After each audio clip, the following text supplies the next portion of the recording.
Hey everybody, and welcome back to Sunspot. If you're a new viewer here, thank you for joining. If you are a returning subscriber viewer, thanks for coming back, and thanks for sticking with me through that little hiatus I took.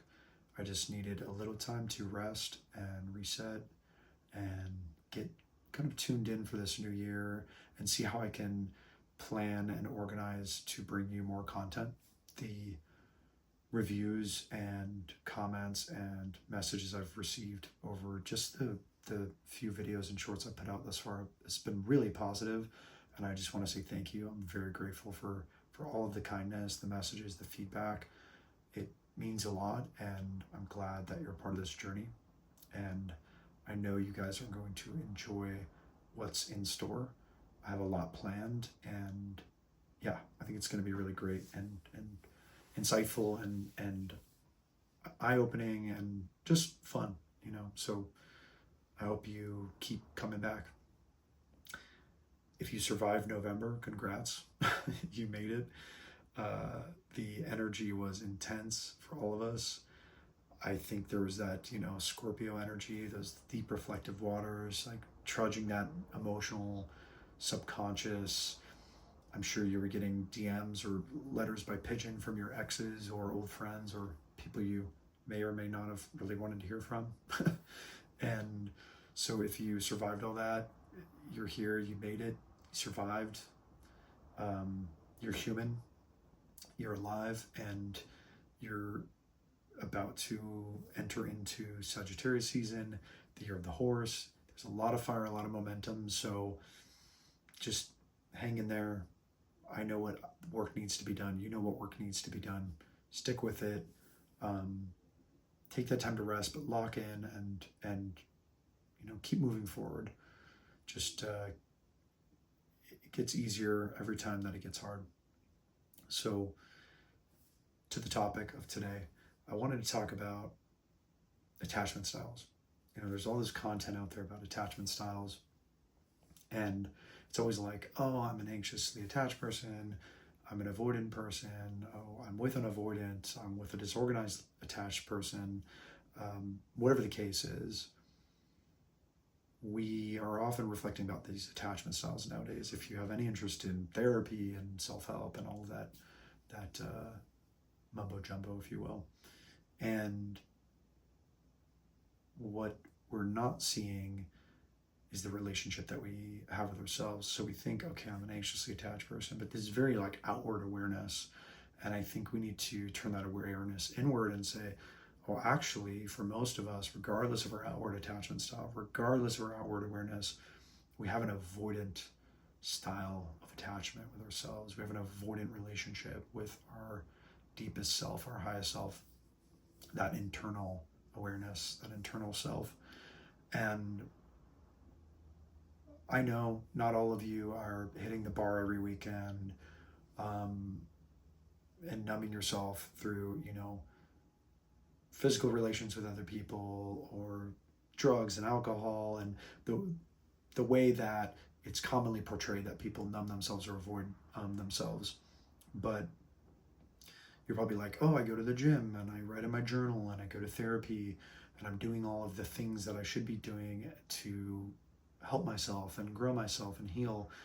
But even those good things are ways of getting high, and I'm subject to this as well. We all are as humans, aside from these like few maybe enlightened masters who are either past or alive in this current moment.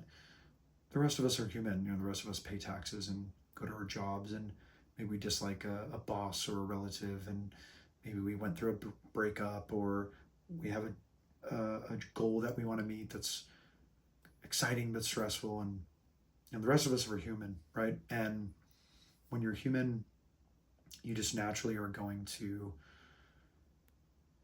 have a challenge being with yourself, in that really quiet and that personal way.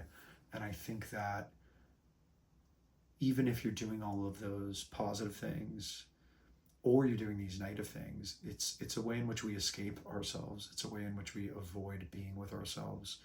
And I think the most common place that we see this is like love relationships.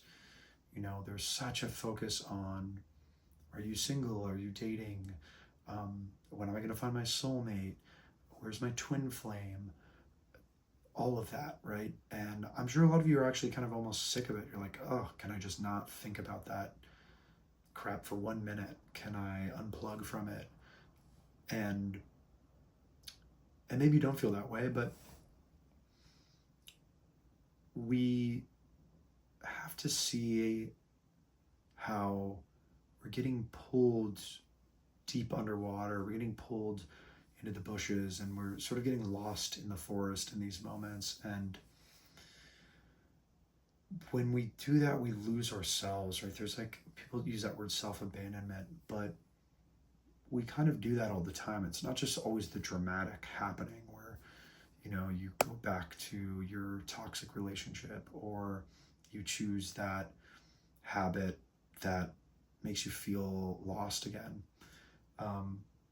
It can sometimes just be not really giving ourselves breathing room to be with ourselves and to know ourselves and to find that steadying and that satsang and that meditation as a space that's cultivated, not just as a action, like, hey, I'm sitting down and I'm meditating. Oh, I went to a lecture. Oh, I went to a retreat. And then we leave that. And sometimes we leave our practice behind, or we leave that energy behind. And we're all going to do this all the time, right? We can count on our amnesia. We're constantly reawakening to ourselves. But the more we can kind of close the gap between those moments of going to sleep and staying awake, the better off we are. And the better chance we have at recognizing moments where we're trying to escape from ourselves. And that's not to say you have to stop doing everything. We're not all going to shave our heads and go sit on a mountain. It's kind of absurd, if anything, for most of us. It's actually not realistic, right? But I think that we can cultivate a space where we don't avoid ourselves. And that way, when we are out in the world, we're coming at choices in the material world and the worldly things with a steadiness and a clarity. And when we come out with a steadiness and a clarity, that's when we access a deeper sense of our like dharma, you know, the karmic work that is here for us to do. And if those words are unfamiliar for you, let's just say that's your purpose, right? Why are you here? And for all of us, that might look a little different and be answered a little differently, but unless we take the time to get intimate with ourselves in a real way, we're not going to know that. And there's such a luxurious and seductive pull that like love has, which is why I sort of started this off talking about attachment styles, because it rules so many of our minds and the hours that we spend, because it's a very romantic and perfect escape, right? We can really easily recognize that eating bad foods or engaging in bad habits are like gambling or drinking they're very obviously negative. But when it comes to love, like, it's something that everybody wants and everybody desires in this deep way. And because of that, it's also sold to us, right? And it's pitched to us as like this sort of be all end all, this rescue, this salve, this panacea, this puzzle piece that'll complete us. And that's why I think it's the positive things like love that can be a little more insidious, a little more subtle, and we have to just be really poignantly aware of that. And I think love is just a great example because it does feel so wonderful, but it's also something we can connect to within ourselves and generate within ourselves. And we've created a system where we're disconnected from that love that we have within ourselves. So we believe we have to go and get it from outside of us.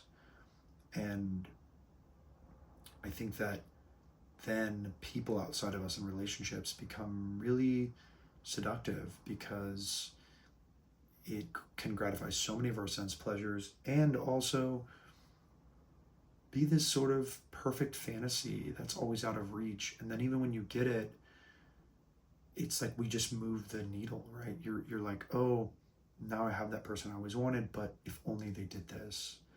Ram Dass tells this great story always of how our desire as humans is like you getting in this beautiful hot bath. Like you get in this hot bath and, oh, this is perfect. I'm loving this moment. And then before you know it, you are like, what would make this even better is like a cold drink. So now you have your cold drink, you're sitting in your bath. Oh, what a perfect moment. Like, oh, I'm loving this. Oh, but what would make this cold drink and this bath even nicer is if I put some music on. And he kind of goes down this path that you can, imagine, where you just kind of keep needing more and more. And I see that with love, especially. Like, it's never quite enough because often we're not satisfied within ourselves. So there's two things at play. We're not getting a certain satisfaction and desire met from within ourselves. And then we're also not practicing a certain level of discernment to see whether or not that other person is coming from a similar space and can sort of meet you in the middle, but gaze upon that like higher goal with you. And so, you come here incomplete, and now all of a sudden you're looking for completeness, and maybe they checked every box you got. Oh, they're in finance, they're 6'2", and they love their mom, and they have a golden retriever, and all these like pop cultural things. It's like, okay, so they checked all those boxes, but you know what? Oh, he doesn't say this enough. He doesn't do this enough. And part of that is, hey, I'm not over here giving it to myself, cultivating it myself. And then also, because I didn't cultivate it, am I really aware of what that would feel and look like if I were to witness it in another person? And so we're constantly just like needing to polish our mirrors. And so to go back to this original idea, or the core idea here, it's like that becomes a way we avoid ourselves, because that's so exciting and interesting. And that could be honestly a job or a hobby. And again, none of these things, even love, are wrong. We're gonna experience these things and dance with them in life. We're humans. But seeing when we're not quite polished in our heart and our mind, we're not quite seeing how this thing outside of us is actually pulling us further away from where we really reside, because it's this outward awareness. And then even when we are unpacking ourselves, and you go to talk therapy, and people do this all the time in talk therapy, even I do. It's like you're talking about yourself, but really, even when you're talking about feelings and things, it's in relation to stuff outside of you. So it's really still about external people and objects. And so that is where we have that avoidance of self. Because if we were to take that inner awareness, well, then we have to witness all those stories and all that uncomfortability, and we have to confront it. We have to befriend it. We have to wrestle with it and unravel it. And like that, honestly, I want to cuss, but that sucks. No one wants to do that. I mean, it's not fun. I mean, it isn't. I'm not gonna sugarcoat it. But we have to get a deeper level of satisfaction. Otherwise, we'll always operate on this really surface level where everything's about sense experience, and not get down here to a deeper space where we're creating a personal knowing and satisfaction, and honestly just like a deeper value that goes beyond the stuff outside of us, that can connect us to a deeper sense of satisfaction and fulfillment. And when we can get into that deeper fulfillment, then all that worldly stuff, all that external stuff, it gets a lot more enjoyable. Actually, it gets a lot better. But you have to stop avoiding that internal space, because once you stop doing that, you continue to grow this knowing of yourself. And when you really know yourself, then you actually start getting more of what you want outside of you, because you can choose that with a better discernment, and you can recognize your own patterns, and in that way you actually avoid stuff that is maybe short-term satisfying but long-term painful or long-term dissatisfying, because you recognize the way in which you operate. And most of us are just avoiding getting high through different activities, and so outwardly attached that we never quite realize what actually makes this heart tick and hum and light ablaze with fire, right? Yeah, so my suggestion here is just see where maybe you feel like you actually are avoiding being with yourself, avoiding what you know you need to be doing. I think we really have this great natural mechanism, and we know what we need to be doing with ourselves. We know what we need to be doing with our lives. And you know, even as I'm saying this, the things that you're avoiding within yourself. And so don't do it anymore. Do yourself a favor and start on a path, or continue your path of having a non-avoidant relationship with yourself. And I promise when you start doing that, the things that you thought you wanted before, you won't in the same way. And you'll start to change what you actually desire, because I think you'll realize what has real value to you versus what doesn't. And I think life becomes more satisfying in a way where it might seem mundane or boring at first, but you're going to enjoy that you're not in this torrent of external validation and a torrent of external fulfillment. And I really do think when you start to get into that space, your life changes. And I think that it's something I've seen within myself. When I'm really willing to not avoid myself any further, I think that that's when you start to manifest also what you want in your life. Because I think we lie to ourselves all the time about what we want, and we take exception to standards of treatment toward us, to standards in our living and workspaces, and we keep taking exception because we want that shiny object. That could be, that person, or that literal object, car, whatever, that seemingly will fulfill that missing puzzle piece, but it won't. And when you live out of a space of knowing that, there is this interesting way that the universe responds to you energetically. And I find that it starts to become a lot more clear what is for you and what is not. Anyways, that is what I had for you guys today. I so hope it resonated. I would love to hear what you have to say in the comments. Please like, subscribe, do all of the things. I really would appreciate it, and it helps me grow the channel. It helps me know where you guys are at. It helps me understand who is my community. What do you care about? What do you want to hear me talk about more or less? And as always, I hope you have a beautiful rest of your day. Keep smiling, keep positive, keep your eyes on the work to be done, and you will get there. We will all get there, and let's just keep walking one another home.